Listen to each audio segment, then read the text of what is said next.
یہ دستور زباں بندی ہے کیسا تیری محفل میں، یہاں تو بات کرنے کو ترستی ہے زباں میں، اٹھائے کچھ ورق لانا ہے کچھ نرگس میں کچھ گل نے، چمن میں ہر طرف بکھری پڑی ہے داستان، اڑائی دھوتیوں نے کنگلیوں نے انگلیوں نے، چمن والوں نے مل کر لوٹ لی طرز خواہ میں، ٹپک ہے شمع آنسو بن کے پروانے کی آنکھوں سے، سراپا درد ہوں حسرت بھری ہے داستان، سراپا درد ہوں حسرت بھری ہے داستان میری، میرا رونا نہیں رونا ہے یہ سارے گلستاں کا، میں وہ گل ہوں خزاں ہر گل کی ہے گویا خزاں،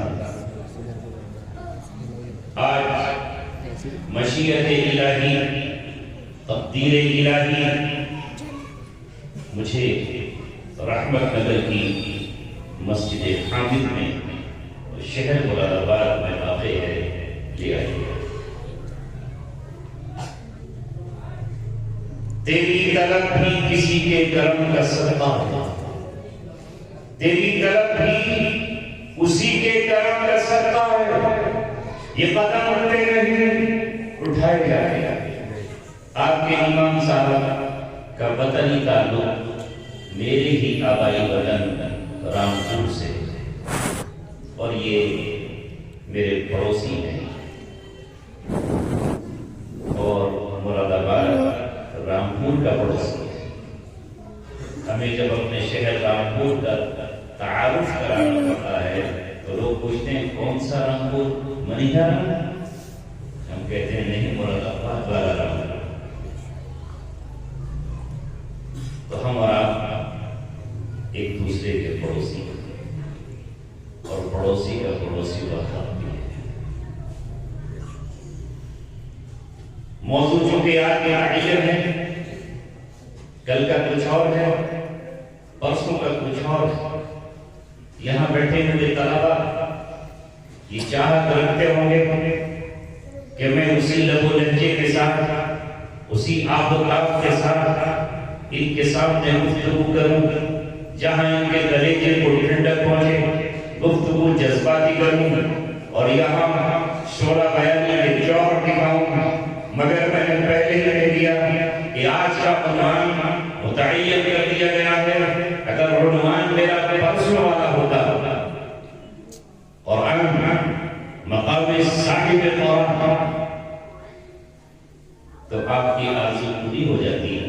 ہزاروں خواہشیں ایسی کہ ہر خواہش پہ دم نکلے، ہزاروں خواہشیں ایسی کہ ہر خواہش پہ دم نکلے، بہت نکلے میرے ارمان پھر بھی کم نکلے،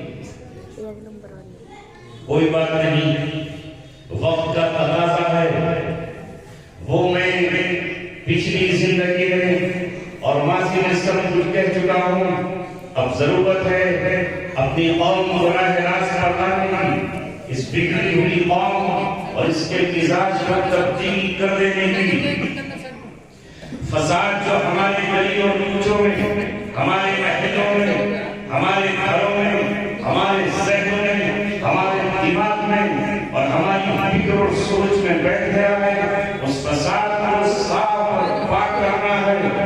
ان میں سب سے بڑا ناسور اور سب سے بڑا زہر ہے، جو زہر حلال ہے، سم قاتل ہے، جس نے ہماری سوچ اور فکر کو تبدیل کر ڈالا ہے، وہ ہے اس دور حاضر میں ربا یعنی سود، انٹرسٹ، اور دوسرا ہے جوا، اور تیسرا ہے سٹا، اور چوتھی چیز پھر کے لیے اٹھا کر رکھتے ہیں وہ ہے شراب، نشہ۔ اے مسلمانوں، پہلے تو آپ کے لیے تمہید ماننا پڑتی ہے، اس لیے کہ یہ مجمع دانشوروں کا نہیں ہے، علماء کا نہیں ہے، یہ فقہاء کا نہیں ہے، اشاروں میں سمجھنے والے مقالوں کا نہیں ہے، یہاں عوام بھی ہے، مزدور بھی ہے، تاجر بھی ہے، غریب بھی ہے، امام بھی ہے۔ ضرورت ہے آج تمہیں اپنے اسلام کے اس نظام کو، اسلام کے طریقہ حیات کو سمجھنے کی آسمان کا جو نظام ہے وہ محض مسجدوں کی چار دیواری تک کے لیے نہیں ہے، محض پاکستان میں کھڑے ہو کر ہاتھ اٹھا کر فاتحہ پڑھنے کے لیے نہیں ہے، محض رمضان کے 30 دن کے روزے رکھ لینا اسی تک اسلام میں حکم نہیں ہے، پیسہ ہو تو حج کر لینا اور کعبہ کا طواف کر لینا اسی تک محدود نہیں ہے، کعبے کے طواف سے بھی کوئی میسج اور پیغام دینا ہوتا ہے، مسجد میں آ کر بھی کوئی پیغام اور میسج دینا ہے۔ جب تم کہتے ہو کہ ہم اسلام اور مسلمان ہیں تو پھر یہ مان لیجئے کہ اسلام وہ دین ہے جو تجارت کی منڈیوں میں بھی ہماری رہنمائی کرتا ہے اور جو مالیاتی ادارے چلانے کے لیے بھی مکمل ہمیں گائیڈ لائن اور راہ دیتا ہے۔ اگر ہم اس سے بھٹکے تو یاد رکھیے کہ ہماری دنیا بھی تباہ ہے اور آخرت بھی تباہ ہے۔ کیوں آیا قرآن؟ کیوں نازل کیا اللہ تبارک و تعالی؟ سمجھ لیجیے اسے، وہ قوم جو آپ سے پہلے دنیا کی ایمان تھی اور ایمانت کے پیسے پر فائز تھی، بنی اسرائیل، یہود اور نصارہ، انہوں نے اللہ تبارک و تعالیٰ کی کتاب سے رشتہ توڑا اور اس سے اپنے دامن کو علیحدہ کر لیا۔ وہ یہودی قوم جن کی اپنی شریعت میں اور تورات میں سود کو حرام قرار دیا گیا تھا، بدترین گناہ قرار دیا گیا تھا، جرم عظیم قرار دیا گیا تھا، وہ یہودی قوم اللہ کی کتاب تورات کو پتے پوش ڈال کر سودی لین دین میں ملوث ہوئی اور اس نے سودی منڈیاں قائم کی، سودی تجارت دکانیں قائم کی۔ یہی نہیں، جب یہ وبا آگے بڑھتی ہے اور اس سے آگے اپنا سر اٹھاتی ہے تو محض بازاروں تک تو نہیں رہی، سودی لین دین کے لیے انہوں نے مسجدوں کو بھی نہیں چھوڑا اور مسجد الخلیل میں انہوں نے اپنے خانچے رکھے۔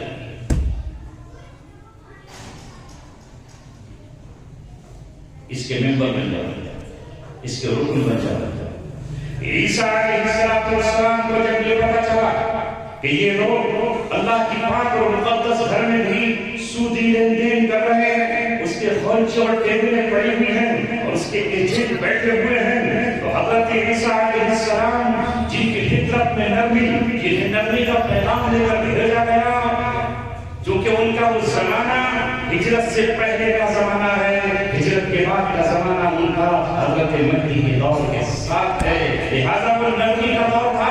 مگر جب انہوں نے دیکھا کہ سودی لین دین مسجد کے اندر الخلیل میں ہو رہا ہے تو ان سے برداشت نہیں ہوا اور وہ جا کر کے ان سے گتھا ہو گئے اور ان سے بھڑ گئے، یہاں تک ان کی بیزی اٹھ۔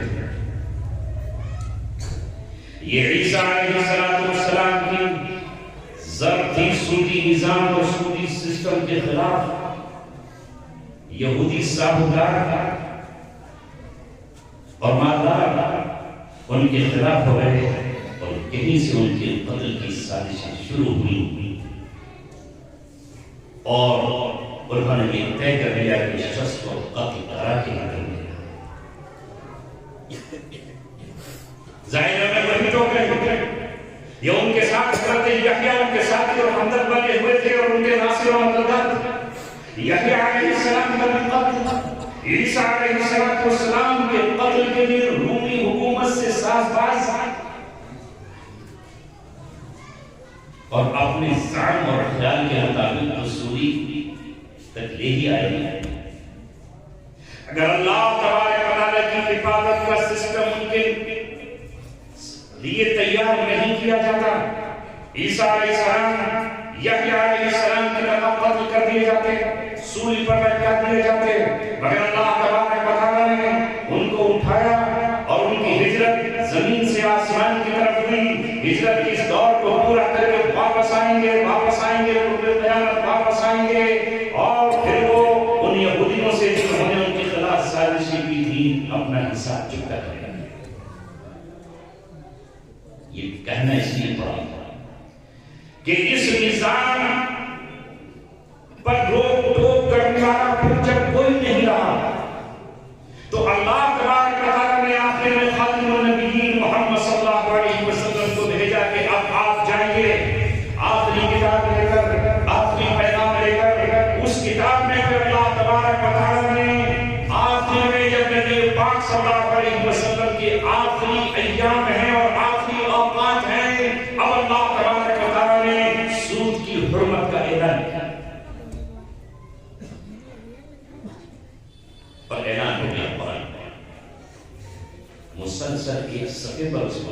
ترتیب دیا گیا. الذين يأكلون الربا لا يقومون إلا كما يقوم الذي يتخبطه الشيطان من المس. یہاں سے شروعات ہوتی ہے اور قرآن کی آخری آیت جو قرآن میں لکھی ہوئی ہے وہاں جا کے تکمیل ہوتی ہے. وَاتَّقُوا يَوْمًا تُرْجَعُونَ فِيهِ إِلَى اللَّهِ. اس دن سے ڈرو جس دن اللہ تبارک و تعالیٰ کی طرف تم لوٹائے جاؤ گے اور اس دن ہر نفس کو ہر جان کو وہی دیا جائے گا جو اس نے کمایا ہے اور ظلم نہیں کیا. آخری احکامات سود کے متعلق آئے, ربا کے متعلق آئے. اسلام نے جس طرح ہر طرح کے فساد کو مٹایا اسی طرح یہ مالی فساد ہے, یہ مالی بحران ہے, یہ ٹیررزم ہے. مالی ٹیررزم ہے جس میں چند خاندان, چند ساہوکار, چند بنیے اور چند مالدار لوگ پوری قوم کی دولت کے مالک بن جاتے ہیں. غریب کا خون چوسا جاتا ہے, اس کی رگوں سے مثل سرنج کے کھینچا جاتا ہے, غریبوں کی مجبوری کا فائدہ اٹھایا جاتا ہے اور چند ساہوکاروں کے پیٹ پھولنے لگتے ہیں. پوری دولت سمٹ کر ان کے گھروں میں ان کی آنگن میں آ جاتی ہے. وہ اپنے صوفوں پر بیٹھے ہوئے ہیں, گدوں پر آرام کر رہے ہیں. انہیں تو صرف پیسہ لگا کر انٹرسٹ چاہیے, بیاج چاہیے, تمہیں نفع ہو یا نقصان.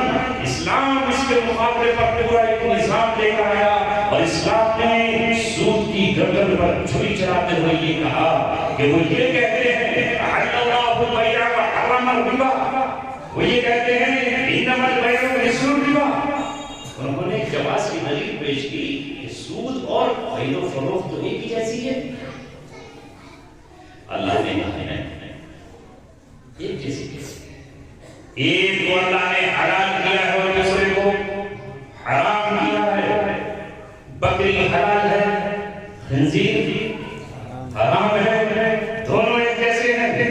ہاں ظاہرت تو دیکھو اس کا بھی منہ ہے, اس کی بھی شارٹ آ گئی, اس کی بھی تم, اس کے بھی دانت, اس کے بھی, لیکن ایک کو انہوں نے حلال کیا ہے اور ایک کو حرام. دونوں ایک جیسے نہیں ہیں. لہذا قرآن نے یہاں سے سود کی حرمت کا اعلان کیا.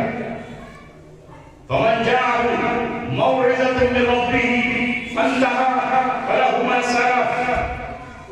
جس کے پاس بھی نصیحت نامہ آ جائے اب وہ ٹھہر جائے گا. اب تک جو لین دین کا ٹھیکہ وہ کر لیا, آگے لین دین نہ کرے.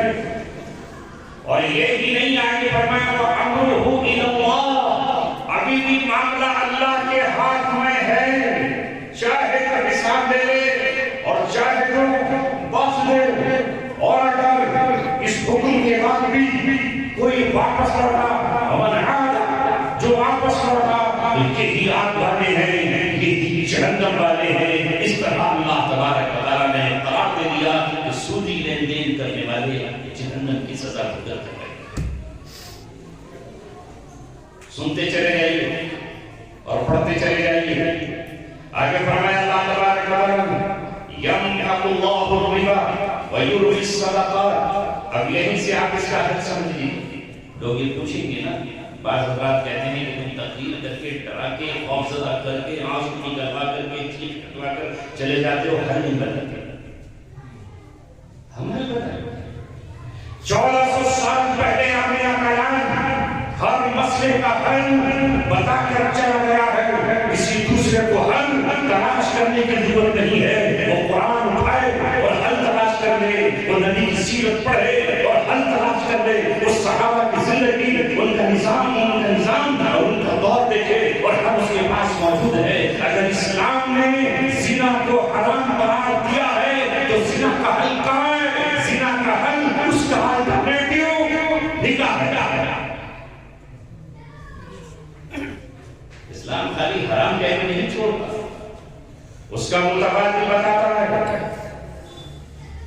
زنا کے روکنے کے لیے تمہیں نکاح کو عام کرنا ہوگا, نکاح کو جلد کرنا ہوگا, نکاح کے لیے جو تم نے کنڈیشنز لگائی ہوئی ہیں اسے ختم کرنی ہوگی. تو اسلام نے یہ کہا یمحق اللہ الربا ویربی الصدقات. اللہ سود کو مٹاتا ہے اور صدقات کو بڑھاتا ہے۔ اب اگر سود کی ہلاکتوں سے بچنا ہے، سود کی تباہ کاریوں سے انسانیت کو بچنا ہے، پوری انسانیت کے لیے قرآن آیا ہے۔ آج بدنصیبی سے دنیا کی دوسری قومیں سمجھتی ہیں کہ قرآن محض مسلمانوں کی کتاب ہے، ایسا نہیں ہے۔ وہ ساری دنیا کو بتانے کے لیے آیا ہے کہ دنیا کی کوئی بھی قوم اگر اپنے یہاں سودی لین دین نہ کرے، سودی نظام سے برات کا اظہار کرے اور بغیر سودی سسٹم بنائے تو غریب اس کی یہاں سے ختم ہونا لازمی ہے۔ ادھر سود کو حرام قرار دیا گیا اور ادھر صدقات پر اکسایا گیا اور صدقات کے لیے تجویز کیا گیا۔ سود کیا ہے؟ دوسرے سے کھینچنا، یہ تو ہے دوسرے سے کھینچنا، شکلیں بنا بنا کر، اسکیمیں دکھا دکھا کر، لالی پاپ اس کو دکھا کر، سبز باغ اور خوشنما جنتیں دکھا کر اس سے اس کا مال چھین لینا۔ پہلے تو بتایا جائے کہ ہم آپ کو 1,00,000 روپیہ دے رہے ہیں اور پھر وصول کتنا کیا جائے؟ جیسا کہ ماں نے بھی عرض کیا، میرے عزیز نام اس لیے نہیں لے رہا کہ ہم میرے عزیز بھی میرے پیچھے جب ہم باہر تھے ان کی مدد کر دیا نہیں ہوئی، ان کی مدد پیداوار نہیں ہوئی، ہنر آتا نہیں، ضروریات ہے، ماں کی دوا ہے، بیوی کا مسائل ہے، بچوں کی تعلیم ہے، اسکیمائیں، قرض لے لو، سوچا قرض لینے بینک سے لگا دیں گے یہاں فلاں کھیتی اس میں ہو جائے گا، 1,00,000 روپیہ قرض لیا، بڑھ کر وہ قرض 2.5 لاکھ روپے تک پہنچ گیا۔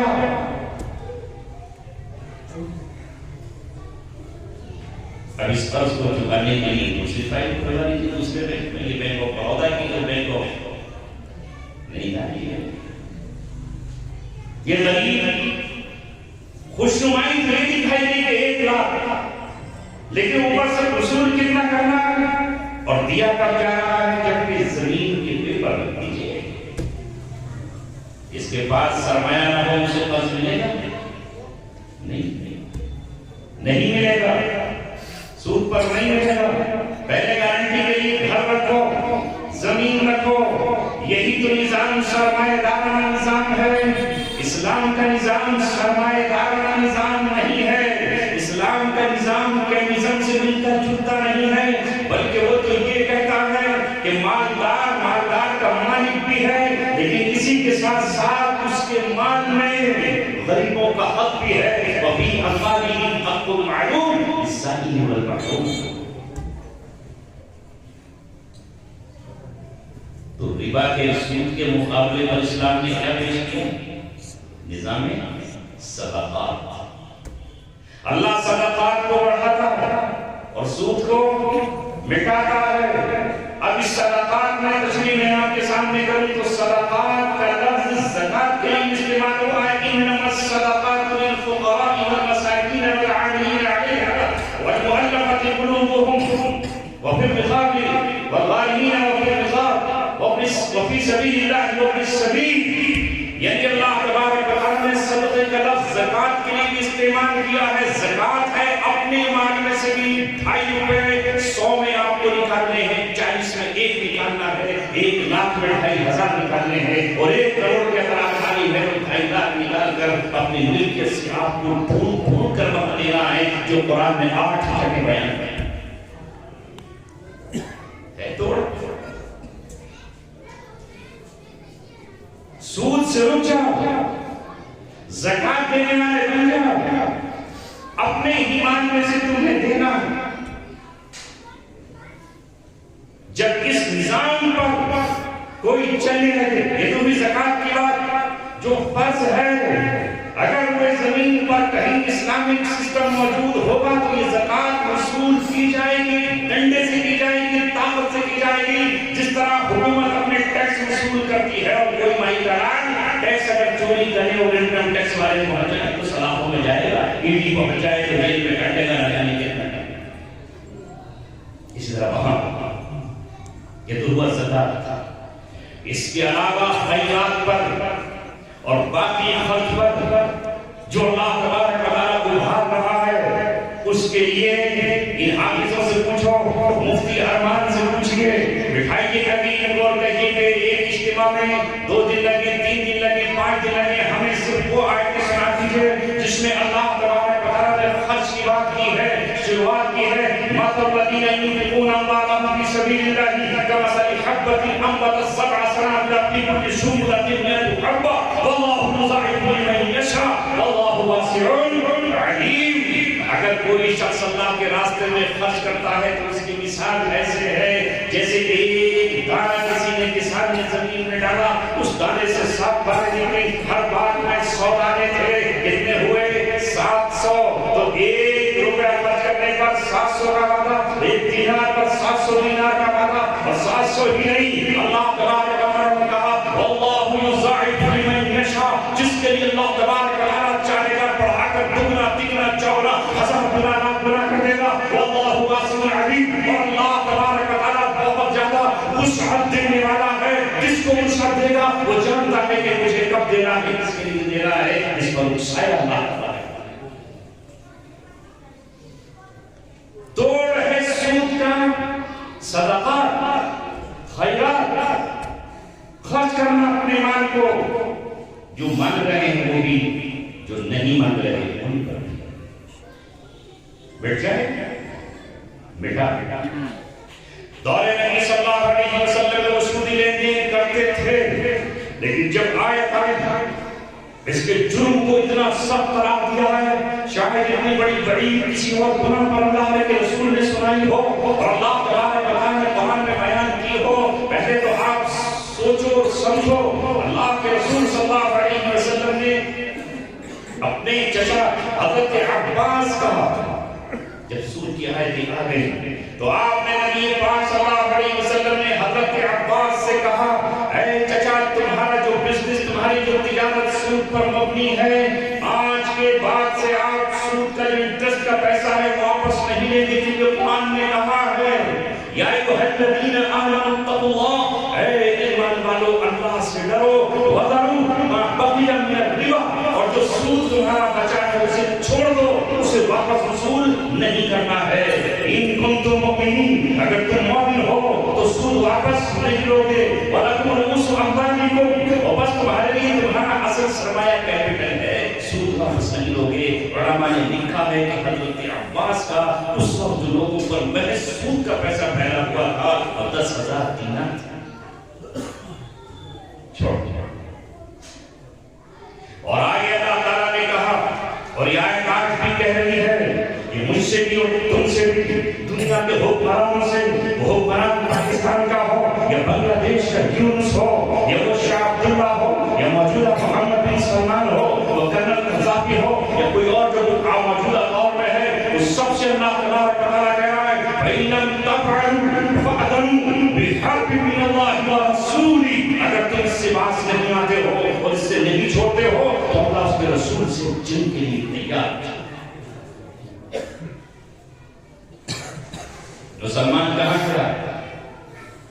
اس نے اللہ تبارک و تعالیٰ سے سودی لین دین میں ملوث ہو کر، سودی بینک اپنے یہاں قائم کرا کر، سودی نظام اپنے یہاں رائج کرا کر، سودی بینکوں سے اپنے آپ کو اٹیچ کر کے، ورلڈ بینک میں اپنا الحاق کر کے، IMF کے سامنے کٹورا پھیلا کر کہ اللہ تبارک و تعالیٰ سے بغاوت کا اعلان نہیں کیا ہوا ہے۔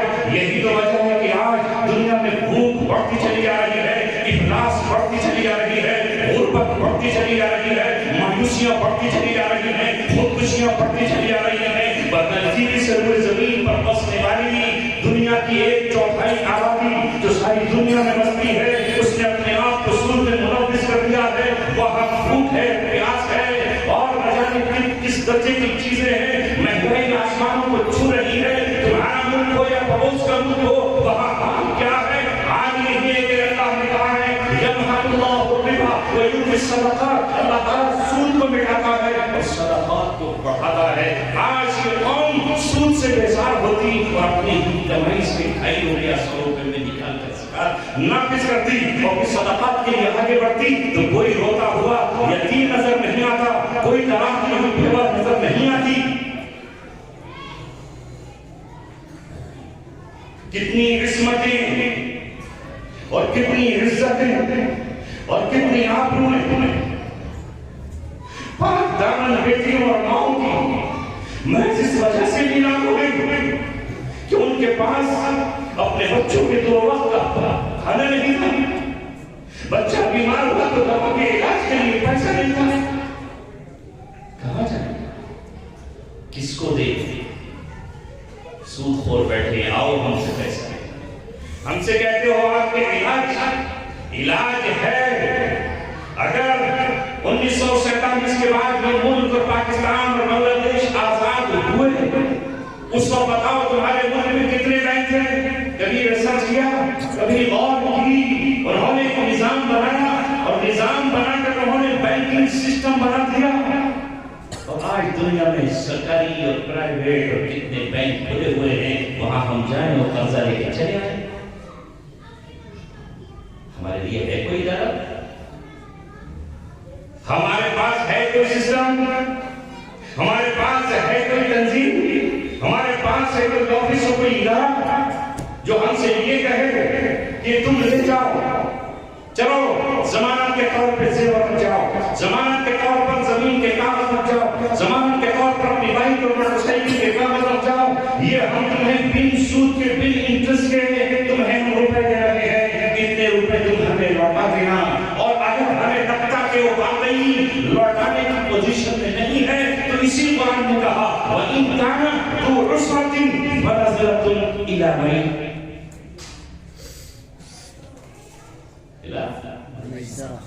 مَيْسَرَةٍ،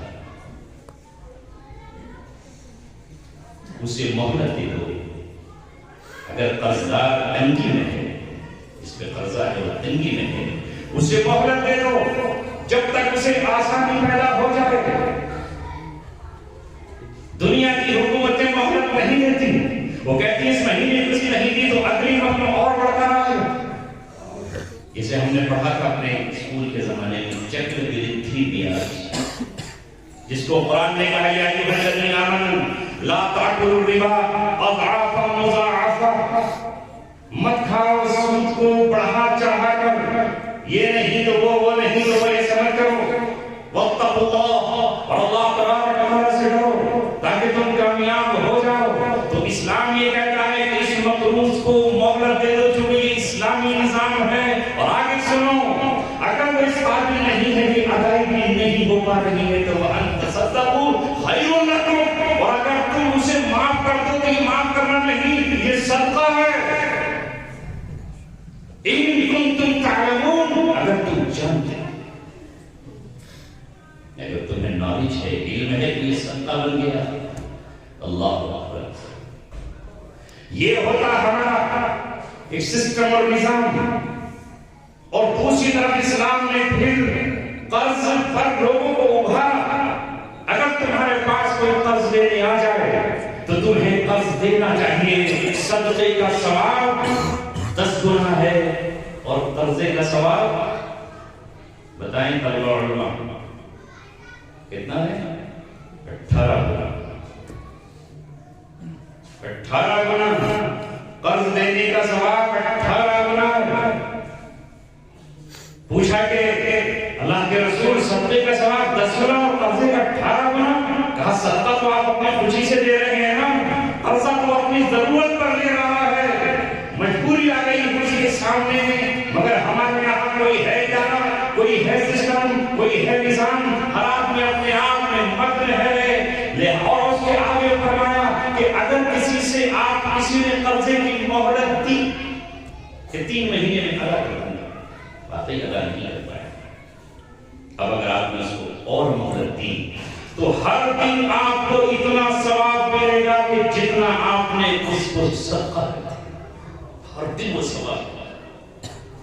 یہ ہے توڑ ربا اور سود کا جسے اسلام نے پیش کیا تمام اقوام عالم اور دنیا کے سامنے، اور یہ کہا کہ محض خود غرض مت بن جاؤ، اپنی ذات ہی کی پوجا مت کرنے لگو، اپنے نفس کے اور ہوس کے عابد مت بنو،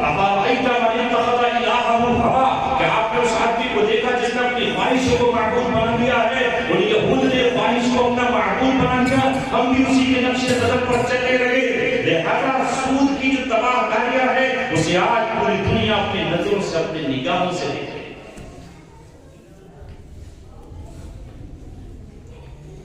جہاں تک آپ دیکھ رہے ہیں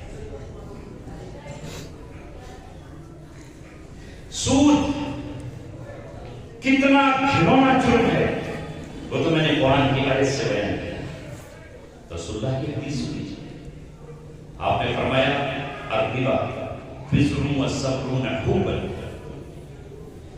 سود کے 70 سے بھی زیادہ گناہ ہیں، 70 سے زیادہ اس کی برائیاں ہیں۔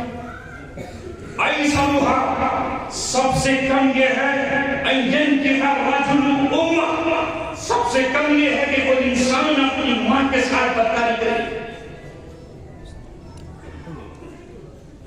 دنیا میں وہ انسان کتنا بدترین کہلائے گا جس کے بارے میں پتہ چل جائے کہ اس نے ماں کے ساتھ مخالہ کیا ہے، سماج اس پہ تھوکے گا۔ اللہ تبارک و تعالیٰ کی نظر میں یہ سودی نظام، یہ سودی سسٹم، یہ سودی لین دین اتنا بڑا جرم ہے، اس لیے کہ اس میں امیر امیر ہوتا چلا جاتا ہے اور غریب غریب سے غریب ہوتا چلا جاتا ہے، اور چند لوگوں کی مجبوریوں کا فائدہ اٹھا کر چند ٹھیکیدار ساری دنیا کی دولت کے مالک بن جاتے ہیں۔ اور آج ایسے ہی ہمارے تھے اس نظام کو اگڑنے کے لیے، ہمارے تھے اس کو پلٹنے کے لیے، ہمارے تھے اس کا متبادل پیش کرنے کے لیے اللہ تبارک و تعالیٰ نے کہا من یقرض اللہ قرضا حسنا فیضاعفہ۔ اللہ تبارک و تعالیٰ کو کون قرض حسن دینے والا ہے کہ پھر اللہ تبارک و تعالیٰ اس کو بڑھائے؟ تو حضرت طلحہ رضی اللہ تعالیٰ آتے ہیں اور نبی پاک صلی اللہ علیہ وسلم سے کہتے ہیں اللہ کے رسول کے اللہ تبارک و تعالیٰ قرض مانگ رہا ہے۔ حضرت ابو طلحہ آتے ہیں اور کہتے ہیں کہ اللہ کے رسول کہ اللہ تبارک و تعالیٰ ہم سے قرض مانگ رہا ہے، ہاں ہم قرض دینے کو تیار ہیں۔ حضرت طلحہ رضی اللہ تعالیٰ نے کہا میرا یہ باغ ہے بڑا جو بالکل آبادی کے قریب ہے، اللہ کے رسول میں اسے خرچ کرنا چاہتا ہوں، اسے اللہ کو قرض دینا چاہتا ہوں، اسے صدقہ کر دینا چاہتا ہوں۔ تو آپ صلی اللہ علیہ وسلم نے کہا اسے صدقہ کر دو، اپنے رشتے داروں میں بانٹ دو۔ اور حضرت طلحہ نے صدقہ جب کیا اس آیت کو سن کر تو ان کی کھجوروں کے باغ میں کھجوریں آئی ہوئی تھی، اسی وقت ان کے بچے کھجور کے باغ میں بیٹھے ہوئے تھے۔ جیسے ہمارے یہاں کسی تاجر کا بنگلہ ہوتا ہے، ریزورٹ ہوتا ہے، فارم ہاؤس ہوتا ہے، اور وہاں پر وہ بیٹھا ہو، لہذا تب داخل ہوئے اور اپنی بیوی سے کہا اس باغ کو ابھی ترنت چھوڑ دو، اس باغ سے باہر نکل آؤ، یہ میں نے باغ اپنے دوست کو دے دیا ہے، ابھی میرا نہیں رہا ہے، یہ باغ میرے دوست کا ہے۔ ان کی بیویوں میں دہتا کے بچوں کے دامن میں کچھ کھجوریں تھی، حضرت ابو طلحہ نے کہا یہ جو بچوں کے دامن میں کھجوریں ہیں اس دامن کو بھی اس باغ کے حوالے کر دو، میں اپنے دوست کو دے چکا ہوں، اسے ہبہ کر چکا ہوں۔ انہوں نے دادا نے پوچھا اے بیٹا تمہارا وہ دوست کون ہے جسے تم نے اتنا قیمتی باغ دے دیا ہے؟ تو حضرت ابو طلحہ نے کہا میرا دوست اللہ تبارک و تعالیٰ ہے، اللہ ولی الذین آمنوا، اللہ ایمان والوں کا دوست ہے۔ ابو طلحہ نے کہا مبارک ہو، میں یہ بھی سمجھ رہی تھی کہ تم نے اسے اللہ کی راہ میں خیرات کو صدقہ کیا۔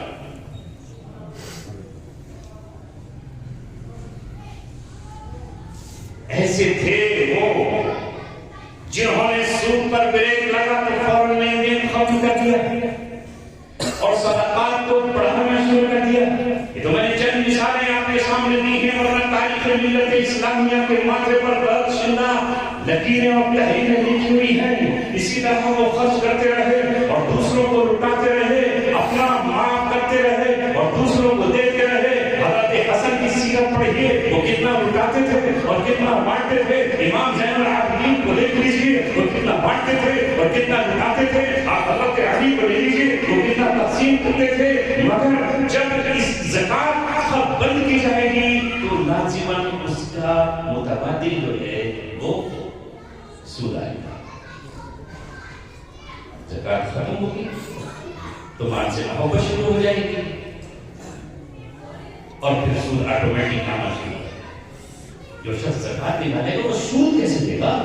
سوچیے تو صحیح، میں اللہ سے ڈر کر اپنے بیوی کے زیورات کا، اپنے بچوں کے کنگن کا، میں اپنی زمین کے ٹکڑے پر حساب لگا رہا ہوں اور زکات دوسرے کو دے رہا ہوں تو میرا من کیسے کرے گا کہ دوسرے سے سود پر پیسے لو اور سود و ملوث ہو جائیں؟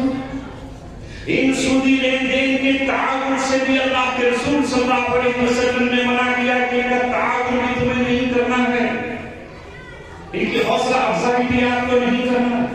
تو آج جو دنیا پر سود کے نقصانات ہیں اتنے ہیں کہ ان کو کتابوں میں لکھا جا سکتا ہے۔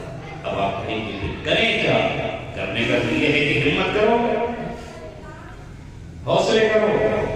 میں جگہ جگہ جاتا ہوں، وہاں کے علماء، مدرسوں میں پڑھانے والے مدرسین، بیچارے امام جب قرآن پڑھتے ہیں تو برس جاتے ہیں، اللہ کا حکم پڑھتے ہیں تو ان کی سینے شق ہونے لگتے ہیں، آنکھ سے آنسو چھلکتے ہیں، مگر وہ کریں تو کیا کریں؟ جس بستی میں جا رہا ہوں، جس شہر میں جا رہا ہوں، ہلوانی سے لے کر لہٹور میں تھا، وہاں پر یہی کہا کہ حضرت اس پر کچھ بول دیجیے گا، ایک وبا چل رہی ہے، کچھ کمپنیز ہیں اور کچھ سوسائٹیز ہیں اور کچھ نمائندے ہیں اور وہ آ کر سود دے رہے ہیں۔ یہ سود دینے والی ہماری مائیں ہیں، ہماری بہنیں ہیں یا ہماری کوئی بیٹیاں ہیں، اور نظام یہ بنایا گیا ہے کہ اس میں مرد شامل نہیں ہوگا، محرم وہاں نہیں بیٹھے گا، ان کے پاس موبائل ہیں، لہذا کوئی 10,000، یہی آپ کا حال ہے، یہی منٹ کے آگے گاؤں کا حال ہے۔ ہم کیا کر رہے ہیں؟ وہ ہمارے دہلیز تک پہنچ گئے، ہماری چوکھٹ تک پہنچ گئے، ہمارے آنگن تک پہنچ گئے، اور ہم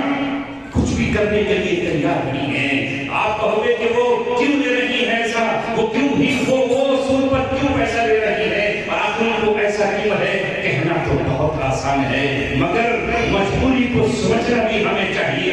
ممکن ہے اس میں کچھ ضرورت مند ہو، باپ کماتا نہ ہو، بھائی نشے کا عادی ہو گیا ہو، انسان جو یہ سستی اور کاہلی ہے یہ جوئے اور سٹے کا عادی بنا، جوئے اور سٹے کا عادی بنا، کیونکہ جو کچھ کرے گا نہیں وقت کیسے کاٹے گا۔ میں آج اپنے گاؤں میں ہوں، میرا بھتیجا ہے، ماں کی قبر پر گیا قبرستان، 5-6 نوجوان تاش کے پتوں پر بیٹھے ہوئے کھیل رہے ہیں۔ کیا کہیں ان سے؟ تاش کے پتے بیٹھے ہوئے کھیل رہے ہیں، تھوڑے دنوں میں جوا کھیلیں گے، اور جب جوا ہار جائیں گے تو پھر چوری کریں گے۔ میرا ایک چھوٹا بھائی اس اندھیرے ماحول میں علم کے چراغ جلانے کی اس نے کوشش کی، ہم نے اس کی مدد کی، یعنی اس نے اسکول بنایا جس میں حافظ کو بھی بلایا کہ وہ بچوں کو قرآن پڑھا دے، تو اس نے اسکول بنایا، اپنے کھیت پر لے گیا، رات کے اندھیرے میں ٹین شیڈ کاٹ کر بیٹریاں چرا کر کے لے گئے، اور وہاں سے مٹھائیاں چرا کر لے گئے، جو کیمرے لگے تھے اس کو اٹھا کر کے لے گئے۔ کون ہے یہ وہی ہے جوا کھیلنے والے، جوئے میں ہار گئے تو کچھ تو چاہیے۔ اسلام نے اس کو حرام کرا، یا ایھا الذین آمنوا، یہ آیت پڑھی تھی۔ منتشر باتیں کر رہا ہوں لیکن موضوع سے مرتب، تھوڑی دیر کے لیے جذباتی ہو جانا میرے بچوں بہت اچھا ہے، لیکن مسائل کا حل تلاش کرو۔ یہی اسی زمین پر ایڑی رگڑو، یہیں سے پانی نکلے گا۔ اپنی ذمہ داریوں کا احساس کرو۔ اللہ تعالیٰ نے آپ کو سب بہت کچھ نواز رکھا ہے اور دے رکھا ہے۔ اگر دنیا کی وہ قومیں جن کی سینے میں ایمان نہیں ہے اور جن کے جگر ایمان سے روشن نہیں ہے اور جن کی زبانوں پر قرآن کا فسانہ اور ترانہ نہیں ہے اور جن کے دماغ میں اللہ تبارک و تعالیٰ کی کتاب اور راہ ہدایت نہیں ہے، اگر وہ دنیا کے اعتبار سے کوئی اپنا نظام بنا سکتے ہیں تو ہم کیوں نہیں بنا سکتے؟ ہمارے پاس بھی صحیح بچے ہیں، ہمارے پاس بھی باصلاحیت علماء ہیں، ہم ان کی قیادت میں سب کچھ کر سکتے ہیں، کیوں نہیں کر سکتے؟ تو میں یہ عرض کر رہا تھا کہ ہو یہ رہا کہ ممکن ہے وہاں تم ضرورت مند ہو، شوہر شراب کا عادی ہو، جوئے اور سٹے میں ہو، لیکن وہ اپنے بچے جو اس نے پیدا کیے ہیں مانے ان بچوں کو کہاں سے پالے گی، ان بچوں کو کہاں سے اسکول کی فیس بھرے گی؟ ممکن ہے اس کی ضرورت مجبور کرتی ہو کہ شوہر تو ناکام ہے، لہٰذا میں اپنے بچوں کے لیے انٹرسٹ پہ پیسے دے دوں اور سود پہ پیسے دے دوں اور چرخا چلا کر، چرخا تو نہیں چلتا آج، مشین چلا کر کے شادی سے ادا کر دوں۔ کاش ہم موجود ہوتے، ہمارے پاس صلاحیت ہوتی، ہم زکات دے رہے ہوتے۔ دیکھیے زکات کے 8 مصرف ہیں، ان 8 مصرف میں ایک مصرف یہ بھی ہے والغارمین، اگر کسی کو قرضہ ہوگا، گھر بنایا قرضہ ہوگا، بیٹی کا نکاح کیا قرضہ ہوگا، اچانک آپریشن کی نوبت پیش آ گئی، قرضہ ہو گیا، ہو تو جائے گا، ایکسیڈنٹ ہونا کوئی تعجب کی بات نہیں ہے، کسی کی جسم کی ہڈی ٹوٹ گئی، اب آپریشن ہوگا تو ڈاکٹر تو فیس لے گا، اب اس کا قرضہ کہاں سے ادا کیا جائے گا؟ ہم اتنے رحمی تو ہیں نہیں کہ مل کر یہ کہیں کہ اتنا تیرا آپریشن ہو رہا ہے، 10 لوگ گھر میں جائیں گے کہ سارا ہم اٹھائیں گے، ظاہر ہے کہ جو اپنے بچے کو ڈاکٹر بنا رہا ہے وہ تو یہی سوچ رہا ہے کہ 1 کروڑ لگا کر 10 کروڑ کماؤں گا، لیکن ایسا نہیں ہے تو پھر وہ کہیں سے قرض تو لے گا۔ اب اس قرض کی ادائیگی کے لیے اللہ تبارک و تعالیٰ نے کہا والغارمین، اس زکات کو جو تم پر غریبوں کا میل ہے اسے اٹھا کر کے انہیں تک پہنچا دیجئے تاکہ ان کا قرضہ ادا ہو جائے۔ مگر ہم کریں گے؟ حل تو ہے ہمارے پاس، نہیں کرتے، حل تو ہے مگر ہم اس حل کو آگے بڑھنے کے لیے تیار نہیں ہیں۔ اگر جب اس کو قرضہ اس نے دیا وہ قرضہ نہیں ادا ہوگا تو کہاں جائے گا؟ بینک ہی میں تو جائے گا۔ چھوٹا کوئی کاروباری ہے، بہت چھوٹا ہے، کاش ہم اس کی مدد کر دیتے تو وہ بڑھ جاتا ہے۔ رسول پاک صلی اللہ علیہ وسلم جس نظام کو لے کر آئے ہیں اس میں میرے عزیزوں نہ سود دینے کی گنجائش ہے نہ سود لینے کی گنجائش ہے۔ ہاں آپ کہیں، آپ صحابہ نے پوچھا اللہ کے رسول سے یسألونک عن الخمر والمیسر، بتائیے جوئے کے بارے میں اور شراب کے بارے میں، تو اللہ نے کہا اپنے حبیب سے کہہ دیجیے قل فیہما اسم کبیر، اس میں بہت زیادہ نقصانات ہیں، بہت زیادہ نقصانات ہیں۔ قل فیہما، شراب میں بھی اور جوئے میں بھی، اسم کبیر ومنافع للناس، لوگوں کے فائدے بھی، وَإِسْمُهُمَا أَكْبَرُ مِن نَفْعِهِمَا، مگر ان کا نقصان نفع سے زیادہ ہے، اس وجہ سے حرام ہے۔ اب اسلام یہ کہتا ہے کہ جوا تو مت کھیلو کیونکہ اس میں ایک پارٹی کا نقصان ہی ہے، جو جیت گیا اس کا فائدہ، جو ہار گیا اس کا نقصان۔ یوں کر کے سکہ اوپر کیا، نیچے سنگین تو ہم جیتے، مورت کی تو تم جیتے، یہ بچپن میں ہوا کرتا تھا۔ تو اس میں ایک پارٹی کا نقصان ہے، اس لیے اسلام نے حرام قرار دے دیا، اس کے بالمقابل تجارت پر ابھارا، تجارت کرو، تجارت کو عبادت بنا دیا محمد صلی اللہ علیہ وسلم نے، تجارت کو قیامت میں نبیوں کے قریب اور شہیدوں کے قریب اور اولیاء کرام کی قربت کا سبب بنا دیا۔ مگر تجارت تمہاری سود سے پاک ہو، تجارت تمہاری جھوٹ سے پاک ہو۔ اب تاجر الصدوق الامین، سچا تاجر جو جھوٹ نہیں بولتا ہو اور امانت دار ہو، خرید و فروخت ہو گئی تو ہو گئی، اس کے بعد کوئی سونے کے کنگن بھی لے کر آئے تو میں تجھے نہیں دوں گا، یہ سودا ہو چکا ہے، نفع نقصان کا مالک اللہ تبارک و تعالیٰ ہے۔ کوئی چیز اپنی رکھ کر چلا گیا ہے تو امانت میں خیانت نہ کرے، یہ محض تمہارا لین دین نہیں ہے، یہ دنیاوی اغراض نہیں ہے، بلکہ رسول اللہ فرما رہے ہیں اگر کوئی شخص پوری زندگی اس دو صفات کو اپنا لے، وہ سچا ہو اور امانت دار ہو، تو کل قیامت میں وہ میرے پاس کھڑا ہوگا، ابوبکر صدیق کے پاس کھڑا ہوگا، اور وہ شہید سید الشہداء حضرت حمزہ، حضرت عثمان، حضرت عمر، امام حسن، امام حسین ان کے پاس اس پر ادھر اسے حرام قرار دیا کہ سٹا مت کھیلو۔ سٹا یہی تو ہے کہ بیچ میں کچھ بھی نہ ہو، سٹا کچھ بھی نہیں بیچ میں۔ اسلام کہتا ہے بیچ میں وہ چیز جو خرید رہے ہو موجود ہونی چاہیے، جو بیچ رہے ہو وہ چیز موجود ہونی چاہیے، موجود کچھ بھی نہیں ہے۔ انٹرنیٹ پر چل رہا ہے، اتنے کا زیرہ خرید لیا، زیرہ ہے کہیں، اتنے کی جو ہے ہلدی خرید لی، ہلدی کہیں ہے نہیں، اتنے کا ہم نے پیپر منٹ کا تیل خرید لیا، مین فائل جو سامان میں ملتا ہے موجود وہاں پر نہیں، صبح سے شام تک ریٹ بڑھائے چلے جا رہے ہیں، گھٹائے چلے جا رہے ہیں۔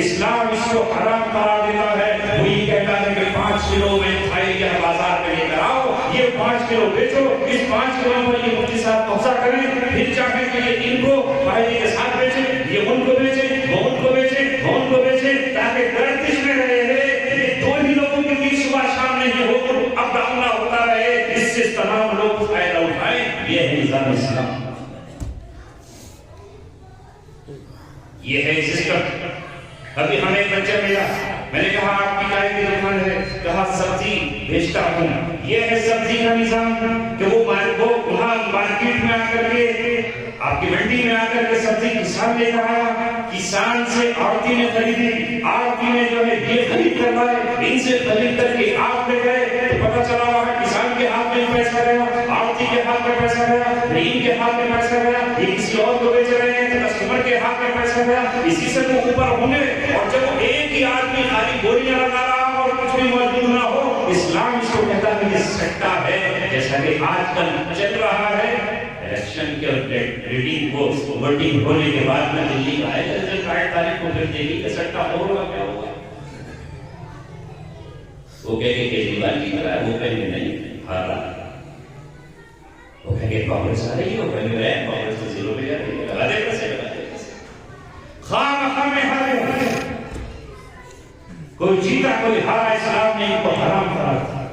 اس کے لیے ہمیں اپنی قوم کو یہ کہنا ہوگا کہ تم تجارت کی طرف بڑھو، جائز تجارت. جیسے نبی پاک صلی اللہ علیہ وسلم نے مدینے میں ایک نظام قائم کیا، مکے کے مہاجرین وہاں پہنچے اور پہنچ کر مکے کے مہاجرین نے وہاں پر جب گئے تو آپ نے ان غریبوں کو جن کے پاس کچھ نہیں تھا، جن کے پاس کچھ نہیں تھا، محض کپڑے لے کر گئے تھے، اونٹ تھا اس میں سوار ہو کر چلے گئے، یا کسی کے پاس گھوڑا تھا لے کر چلے گئے، کچھ نہیں تھا.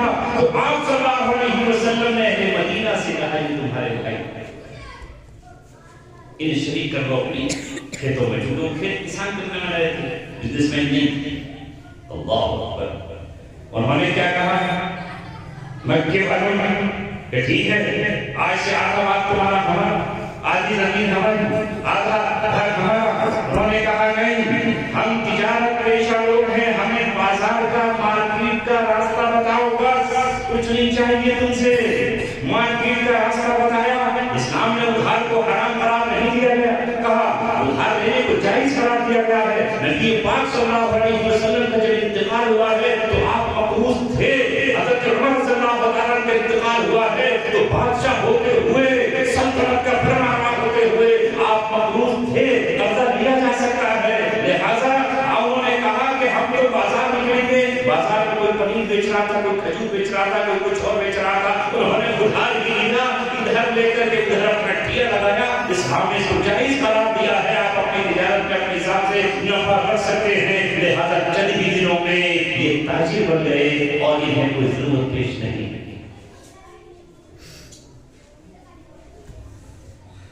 یہ جوا اور یہ سٹا اور اسی طرح یہ ربا جسے سود کہتے ہیں. اس سے پہلے ہم یہ سمجھ لیں کہ یہ حرام ہے اور اس کی بچانے کی شکلیں یہی ہیں کہ ہم تجارت شروع کریں، چاہے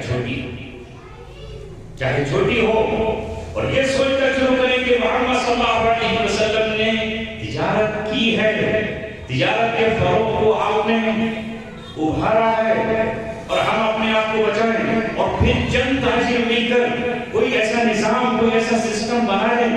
حکومت تو منع نہیں کرتی، اس میں اب ہم یہ دیکھیں تحقیق کریں کہ اس میں کون ضرورت مند ہے. اگر ہمیں فرصت کا کام ہے مجھے معاف کیجیے، میں دوسری بھی شامل ہوں. جیسے آپ کا دل پتھر ہے ویسے میرا بھی ہے. تمہاری شوق سے کبھی آنکھ میں آنسو آ جاتے ہیں. مسجد کی دہلیز کے باہر اگر کوئی عورت برقع نشین، پردہ نشین بیٹھی ہوئی ہے اور اپنی حسن بھری نظروں سے ہمیں دیکھ رہی ہے تو ہمیں کیوں توفیق نہیں ہوتی، اہل محلہ کو کیوں نہیں ہوتی، مسجد کے ذمہ داروں کو کیوں نہیں ہوتی کہ کم سے کم دو لفظ نکال کر اس سے پوچھ تو رہے کہ تم رہنے والی کہاں کی ہو اور تمہاری ضرورت کیا ہے، مسجد کی دہلیز پر کیوں آئی ہو، وجہ کیا ہے تمہاری. ہم کہتے ہیں کوئی بات نہیں، اٹھایا 10 کا سکہ اس کو ہم نے دے دیا اور ہم نے پوچھا بھی نہیں کہ مجبوری کیا ہے، آیا وہ پیشے ور ہے یا پیشے ور نہیں ہے. اگر چند نوجوان اپنی بائک اٹھا لیں اور چند لوگ اپنی کار اٹھا کر اس کے دروازے پر پہنچ جائیں تو حقیقت آشکارا ہو جائے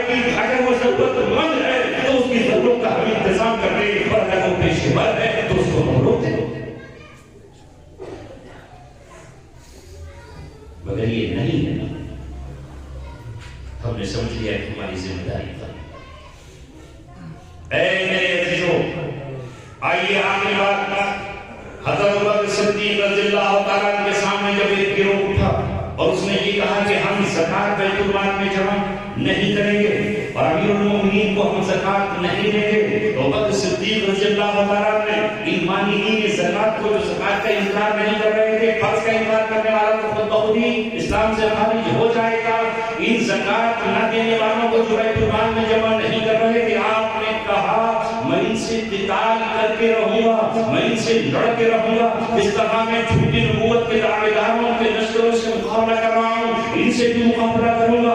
حضرت عمر نے کہا یہ کلمہ پڑھتے ہیں، آپ نے فرمایا نہیں، من فرق بین الصلاۃ والزکاۃ، جو نماز اور زکات کے درمیان، نماز اور زکات کے درمیان فرق کرے گا، نماز تو اجتماعیت کے ساتھ ادا کرے اور زکات کو کہے کہ میں جو چاہوں تمہیں ادا کروں، میں اس سے مقابلہ کرے۔